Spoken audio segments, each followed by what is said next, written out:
Hello everyone, welcome back to my channel. मेरा नाम है सक्षम जैन और आज की इस वीडियो में हम लोग देखेंगे कि किस तरह हम लोग अपना सैम्पल डेटा जनरेट कर सकते हैं। इसकी मदद से अगर आप अपना कभी भी कोई फ्यूचर में अपना कोई मशीन लर्निंग का मॉडल बना रहे हो या फिर आपको कोई रैंडम एक्सपेरिमेंट आप परफॉर्म करना है, तो आप लोग अपना खुद का कस्टम डेटा जनरेट करके यूज़ कर सकते हो और आपको किसी बाहर के डेटा को यूज़ करने की ज़रूरत नहीं है। इसकी मदद से आप अपने खुद के सैंपल डेटा बना सकते हो, अपने हिसाब से एक्सपेरिमेंट कर सकते हो और जब आपका एक्सपेरिमेंट, आपका मॉडल ढंग से काम कर रहा है, तब आप बाहर से डेटा यूज़ कर सकते हो। तो आज की वीडियो में हम लोग देखेंगे कि किस तरह हम लोग ज़ीरोज़ का मैट्रिक्स बना सकते हैं, वन्स का मैट्रिक्स बना सकते हैं और उसके बाद आइडेंटिटी मैट्रिक्स कैसे बना सकते हैं और फिर हम लोग डिटेल वे में देखेंगे कि रैंडम फंक्शन का किस तरह हम लोग यूज़ कर सकते हैं। हम लोग देखेंगे कि random dot n, random dot rand n, random dot choice, random dot rand and और फिर हम लोग देखेंगे कि लिन स्पेस का यूज़ हम लोग कैसे कर सकते हैं। तो बिना किसी देरी के चलिए आज का वीडियो स्टार्ट करते हैं। सबसे पहले आपको अपना numpy को इंपोर्ट करना है। Import numpy is np। अब हम लोग बनाते हैं अपना ज़ीरोज़ का मैट्रिक्स। तो उसके लिए मैं लिखूंगा np डॉट ज़ीरोज़ और उसके बाद ब्रैकेट के अंदर मुझे अपने मैट्रिक्स की डायमेंशन डाल। ऑटोमेटिकली मेरा ज़ीरो का मैट्रिक्स बन जाएगा, यानी कि हर एक एलिमेंट मेरा ज़ीरो होगा। मुझे बस उस अपने मैट्रिक्स की डायमेंशन यानी कि उसका साइज़ डालना है, रोज़ और कॉलम। मैं सपोज डाल देता हूँ 3,4। तो आप देख सकते हो मेरा 3 रोज़ 4 कॉलम का एक ज़ीरो का मैट्रिक्स मेरा यहाँ बन गया है। अब हम लोग एक बार वंस का मैट्रिक्स बनाते हैं जिसमें सारे एलिमेंट मेरे वन है।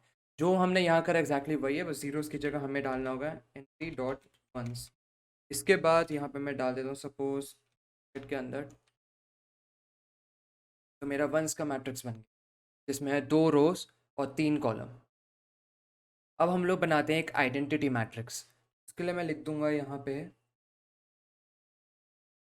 N p dot I. आपको लिखना होगा IEYE, आइडेंटिटी मैट्रिक्स बनाने के लिए। और इसके बाद मैं इसमें डाल देता हूँ, तो आप देख सकते हो इसके अंदर बेसिकली 3 डायगनल जो एलिमेंट है वन वन के। अगर मैंने इसमें 4 डाल दिया तो ये 4 का आइडेंटिटी मैट्रिक्स बन गया। बेसिकली इसमें 4 मेरे वन वन वाले एलिमेंट होंगे, यानी कि टोटल डायगनल एलिमेंट इसमें 4 होंगे जो कि 1 है। अगर मैंने 5 डाल दिया तो इसके यही चीज़ इसके अंदर 5 हो जाएगी। इसके अंदर आपको ये पास करने की ज़रूरत नहीं है इसका रो और कॉलम क्या है, क्योंकि आइडेंटिटी मैट्रिक्स में बेसिकली रोज और कॉलम सेम ही होता है। तो बस आपको एक साइड डालनी है, आपका इस तरह से आपका मैट्रिक्स जनरेट हो जाए। अब हम लोग एक बार मल्टीप्लाई करके देखते हैं। बेसिकली हम लोग ये पिछली वीडियोस में भी कवर कर चुके हैं, लेकिन ताकि रिवाइज हो जाए, बेसिकली जो मेरा वंस का मैट्रिक्स है एन पी डॉट वंस, और सपोज इसके अंदर मैं डाल देता हूँ 3,4। मैं चाहता हूँ ये वाला जो वंस का मेरा मैट्रिक्स है, इसका हर एक एलिमेंट मेरा 10 से मल्टीप्लाई हो जाए। मैं कर दूंगा 10 4। देखो सारे एलिमेंट मेरे 10 से मल्टीप्लाई। इस तरीके से हम लोग अपना सिंपल किसी तरह का मैट्रिक्स ज़ीरोज़ वंस का और आइडेंटिटी मैट्रिक्स जनरेट कर सकते हैं। अब हम लोग एक बार यूज़ करके देखते हैं अपने रैंडम फंक्शन को। तो मैं यहाँ डालता हूँ n p dot random dot random. आपको 2 बार डालना पड़ेगा क्योंकि मुझे रैंडम के अंदर से रैंडम फंक्शन, और इसके अंदर मैं सपोर्ट डाल देता हूँ 2, तो इससे क्या होगा, मेरा एक रैंडम मैट्रिक्स मेरा जनरेट हो जाएगा जिसमें मेरी वैल्यूज़ बेसिकली इस तरह से होंगी। हमारी कोई भी रैंडम वैल्यूज़ होंगी जिसके अंदर 2 कॉलम, जिसमें 3 कॉलम होंगे, 2 रोज़ होंगी, और ये मेरा साइज़ है बेसिकली इसका 2/3 का। अब हम लोग देखते हैं एकदम एक बार रैंडम डॉट रैंडन को। तो यहाँ मैं डाल देता हूँ n p dot random dot randn randn के बाद मैं इसके अंदर पास कर देता हूँ 2,3। यहाँ पे मुझे एक और ब्रैकेट लगाने की ज़रूरत नहीं, जैसे यहाँ पे मैंने कई ब्रैकेट लगा रखे हैं।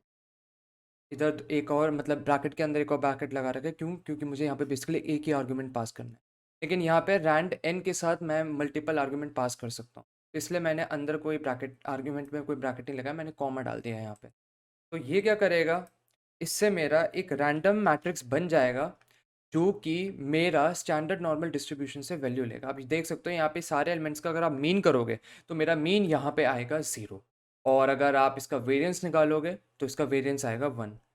तो बेसिकली रैंडम क्या करता है, ये स्टैंडर्ड नॉर्मल डिस्ट्रीब्यूशन के करीब से ये वैल्यू निकाल देता है। इसमें सारे एलिमेंट्स की वो जो मीन होगा वो हमारा 0 होगा और वेरिएंस हमारा 1 आएगा।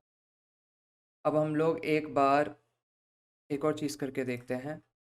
कर देता हूँ np dot random dot rand n, फिर ब्रैकेट में इस बार मैं पास कर देता हूँ 100। तो बेसिकली मेरे इसमें 100 एलिमेंट मुझे मिल जाएंगे रैंडम डिस्ट्रीब्यूशन। वेरिएबल आर में डाल देता हूँ, तो इसको आर को प्रिंट करके देख लेते हैं कि अंदर इसके वैल्यू आई क्या है। तो आप देख सकते हो मेरे पास 100 एलिमेंट आ गए हैं। इन सभी का मीन अगर हम करें, एक बार हम लोग करके देखते हैं। प्रिंट आर डॉट मीन, तो इससे मेरा मीन आ जाएगा इस बेसिकली 0.149, और ये बेसिकली 0 के करीब ही है। आप देखो तो ऑलमोस्ट ये 0 ही है, 0.1491। और क्योंकि कंप्यूटर रैंडम वैल्यूज निकालते हैं तो थोड़ा थोड़े स्लाइट एरर इसके अंदर आ सकते हैं, लेकिन लगभग ये 0 ही है। हम लोग एक और फंक्शन ट्राई करके देखते हैं मीन निकालने के लिए। मैं डाल देता हूँ इस बार प्रिंट, इस बार मैं डाल देता हूँ numpy का मैं main function use np dot mean, और इसके बाद अंदर डाल देता हूँ मैं अपना वेरिएबल। आप देख सकते हो मुझे इस बार आप देखो कि मेरा रैंडम फंक्शन ने डिफरेंट एलिमेंट निकाले हैं, क्योंकि मैंने फिर से इसको रन किया है। और आप देख सकते हो इस बार 0 के ये और क्लोज हो गया। पहले यहाँ पे 1 आ रहा था, अब ये हो गया है 0.029, बेसिकली और मेरा 0 के करीब आ गया। अगर मैं इसको फिर से रन करूँ तो अब मेरा फिर से डिफरेंट ही मीन आएगा। देख लो, इस बार ये नेगेटिव साइड में है और 0 को अप्रोच कर। तो हाँ, रैंडम फंक्शन का यूज़ करते हैं तो क्योंकि ये सारे स्टैंडर्ड नॉर्मल से ले रहा है, स्टैंडर्ड नॉर्मल डिस्ट्रीब्यूशन से वैल्यू ले रहा है, तो ये सारे 0 के करीब आएगा इनका मीन। लेकिन हाँ, करीब वर्ड इंपॉर्टेंट है, एग्जैक्ट 0 है ये ज़रूरी नहीं है, क्योंकि कंप्यूटर थोड़ी रैंडम वैल्यू ले सकता है और इससे थोड़ी थोड़ी इसके एल्गोरिदम की वजह से जो इसके अंदर होती हैं थोड़ी थोड़े एरर इसमें आते हैं।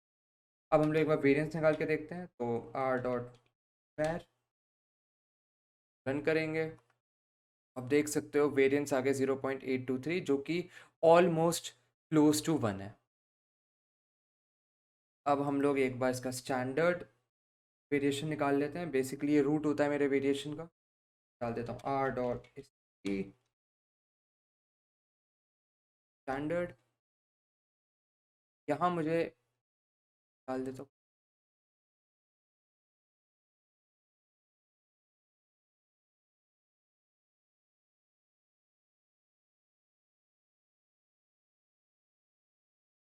यहाँ पे आप देख सकते हो मेरा अब ये वाला जो मेरा वेरिएंस था, ये और ज़्यादा 1 के क्लोज आ गया है।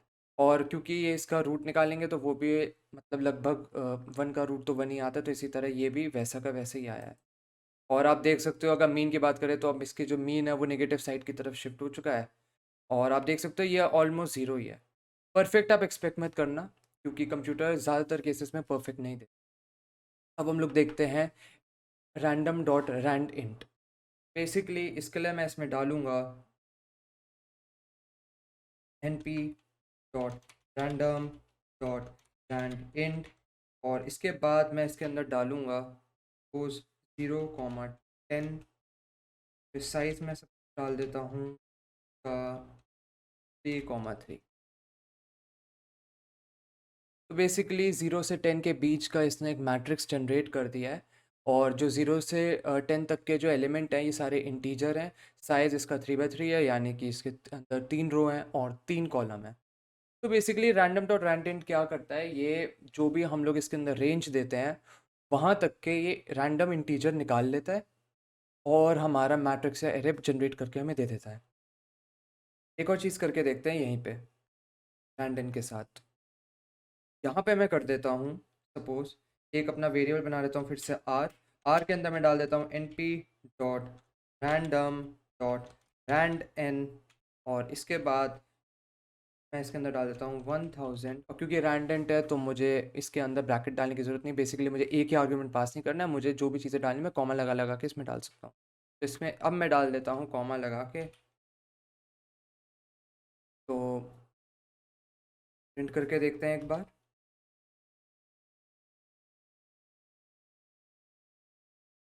अब अब क्या करते हैं यहाँ पे, मैं इसका मीन निकालता हूँ कॉलम वाइज।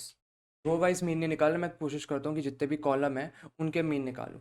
मैं यहाँ डाल देता हूँ axis equal to r dot mean पहले, उसके बाद एक्सिस इज इक्वल टू 0। जब भी मैं ज़ीरो एक्सेस लिखूंगा तो इसका मतलब ये सारे कॉलम का मीन निकाल के मुझे दे देगा। अगर ज़ीरो की जगह मैंने 1 डाल दिया तो सारे रोज़ का मीन निकाल के मुझे दे देगा। तो मैं प्रिंट करता हूँ। ओके,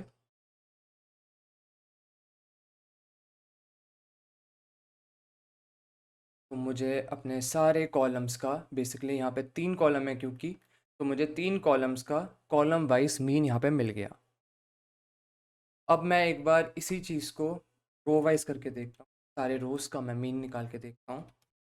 तो यहाँ मैं डाल देता हूँ एक्सिस इज इक्वल टू 1। अब रन करूँगा तो मुझे बेसिकली हर एक रो का मीन यहाँ मुझे मिल गया। बहुत लंबा गया है ये, देख सकते हो। अब हम लोग देखते हैं अपना, हम लोग रैंड इन देख चुके हैं। अब देखते हैं रैंडम डॉट चॉइस। बेसिकली हमें जो भी हम लोग अगर इसके अंदर एरे पास करते हैं तो एरे में से ये हमें कोई भी रैंडम हमें सैंपल निकाल के दे देता है। अगर हमने एन डी एरे पास करा है तो ये उसके एन डी एरे मतलब कोई एरे है जिसके अंदर कोई एन डायमेंशनल एरे है, उसके जो भी एलिमेंट्स है उसमें से ये सैंपल डेटा निकाल लेता है। लेकिन अगर हम लोग इंटीजर दे देते हैं तो ये रेंज यूज़ कर लेता है, तो बेसिकली वहाँ तक के उस इंटीजर तक के रेंज के नंबर से ये अपने एलिमेंट्स निकाल लेता है। तो मैं इसके अंदर डाल देता हूँ dot random choice dot random dot choice, बाद अंदर मैं डाल देता हूँ 10 कॉमा, मेरा जो साइज़ है मैं सपोज रख देता हूँ 4,4।